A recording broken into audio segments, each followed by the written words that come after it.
Good morning, everybody. Welcome to The Progressive American. I'm Connor, back with another morning podcast about the week's news from a progressive perspective.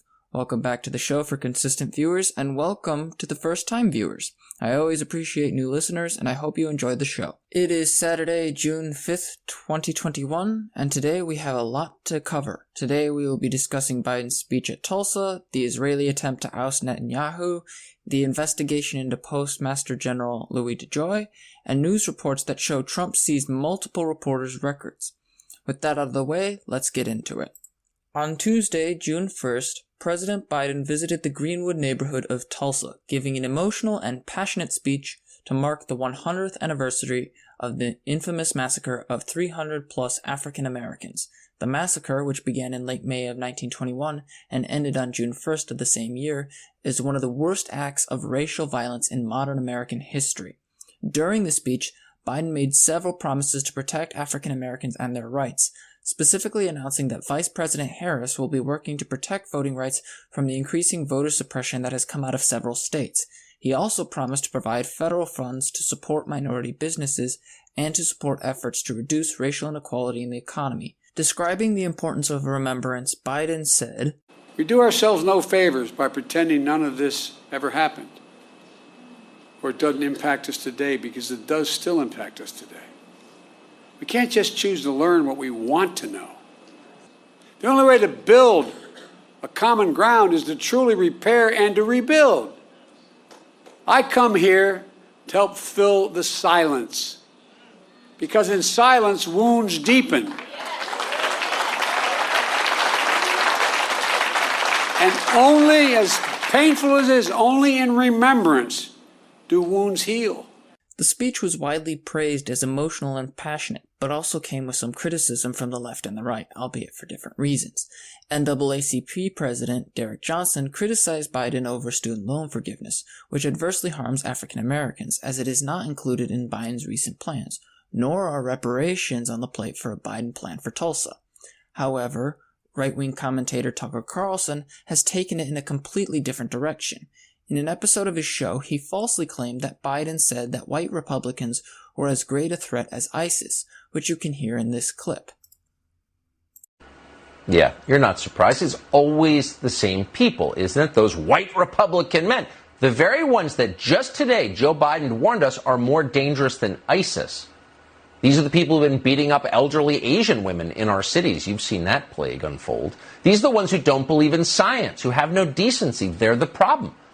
Just the other day, Joe Biden's grumpy little flack told us that she had found new ways to reach these recalcitrant mouth breathers. For those of you who watched this speech, including myself, I can safely say that what Tucker Carlson is prescribing to be Biden's words are not in fact his words.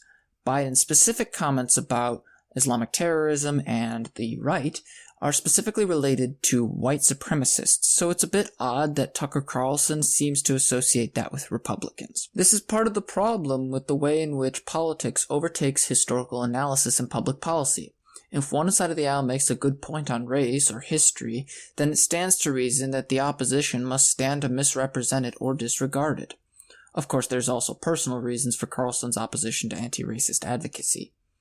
Aside from the fact that Biden never said that it was Republicans who were the threat, the mere mention of past racism is what angers Carlson. It should not be surprising, considering that Carlson has a nasty tendency of saying racist things himself, so any attempt to call out racism would be considered an attack on his character too. In fact, there are recordings of him making his own racist comments. Media Matters, a progressive media watchdog, actually was able to find some of these audio clips and publish them, which I will now be showing to you all. Just a warning, some of the comments are racially and ethnically insensitive. Iraq is a crappy place filled with a bunch of, semi-literate primitive monkeys. But I just have zero sympathy for them or their culture, a culture where people just don't use toilet paper or forks. And the way they treat women, I agree with you. Their culture is, but you're in their homeland. All these comments go to show that Tucker Carlson's comments about advocacy and civil rights don't really have anything to do with any of those things. So it's not really all that important to address his commentary, except to note that millions of people watch his show and he has a significant amount of influence on the dialogue in question, which is all the more reason we need to seriously consider how our media affects discussion of race. I want to really emphasize the point here. Biden's speech was an attempt to address one of the worst racialized attacks in American history. The history of Tulsa does affect the way in which the city currently exists. When African American residents were forced from their homes, they were denied insurance coverage and protections from the insurance companies that were supposed to protect and fund their property should it be destroyed. To this day, some of those same companies still won't pay the descendants of the victims the coverage that these people were rightfully owed for their destroyed property and livelihoods. The only reason that some of these people don't own the Greenwood District properties is because white mobs burned them to the ground. It took 10 years for that district to be rebuilt, and today it is still being gentrified and is not fully recovered. For all intents and purposes, Tulsa is the epitome of past racist events contributing to modern racism. That's what should have been taken from that speech, but instead there's going to be a partisan fight over what happened at Tulsa and how to respond to it because of people like Tucker Carlson. Biden's speech is a step in the right direction, make no mistake about that, and I hope it is the first of many right steps towards a more equal society. But until we deal with how the right responds to these historical tragedies and how they affect us today, we are never going to have an honest conversation about what it means to be an American or to be a part of an equal society. You have to be willing to look at the past and deal with the consequences of that past in order to move forward, and people like Tucker Carlson are not going to allow that. In international news, we turn to the politics of Israel's parliament. Earlier on Wednesday, the New York Times reported that conservative, leftist, and Islamic parties within the Israeli Knesset have begun their efforts to oust the 12-year reign of Prime Minister Benjamin Netanyahu through a vote of no confidence. The effort is led by Naftali Bennett, a right-wing pro-settler religious Israeli politician, along with the support of several other parties. Now, the hope of this new opposition is to create a coalition across the left and the right to drive Benjamin Netanyahu out and make a new government.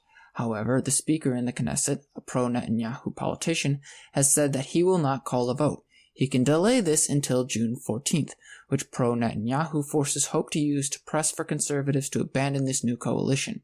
It may succeed, but it is difficult to tell since Netanyahu is also under criminal charges.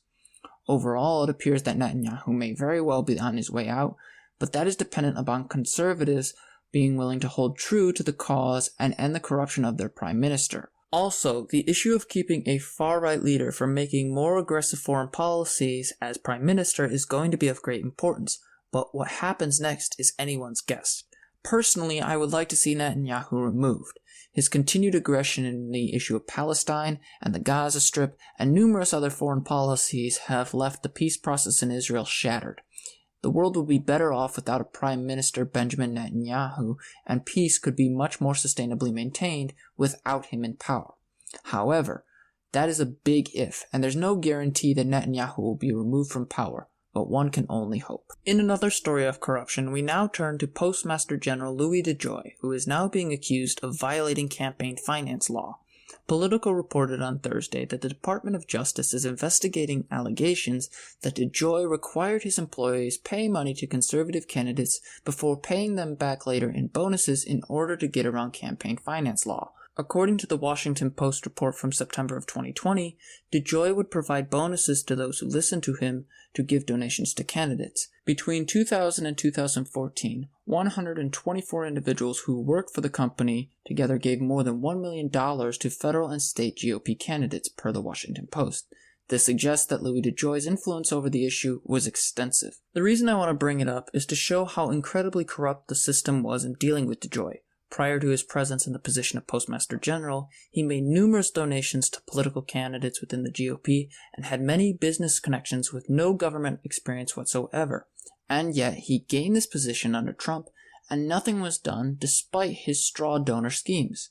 It is unclear whether the investigation will go to a conviction, but this is a story that needs to get more attention as the investigation continues. If you want to be concerned about corruption in the government, this is a story for you. In our final story, we turn to Trump himself. There are new revelations about Trump's relationship with the press. Recently, the New York Times reported that the Justice Department under the Trump administration seized the phone records of several Times reporters over a period of 4 months in 2017. The justification for this was given as being related to an attempt to stop supposed leaks.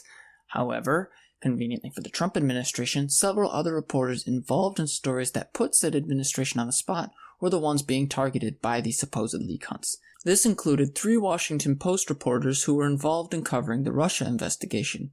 CNN reporter Barbara Starr also had her record seized from June of 2017 to July of the same year. In other words, the Trump administration was seizing the records of the press, specifically focusing on media outlets that were seen as adversarial to Trump himself. Now, I want to add another point here. Though Trump was more overt in his actions here, the Obama administration had similar problems with the press. Routinely, they had private investigators, they restricted press access, etc. It was not as overt, and I cannot emphasize that enough, but the fact of the matter is that recent presidents have increasingly attempted to restrict the power of the press to hold the government accountable. If you want a free press, it is high time to call for greater protections for that press. They are supposed to be the watchdogs of the republic, and if you want to see that continue, we have to force that into reality against government action. That is all for today. Thank you all for listening. I hope you all enjoyed the podcast. I'll be back on Saturday. If you enjoy the podcast and all of my work, then I suggest you check out the YouTube channel. It's the same name. And feel free to share us on social media. We've recently reached 100 downloads, and it's all thanks to you. Thanks again, and have a wonderful weekend.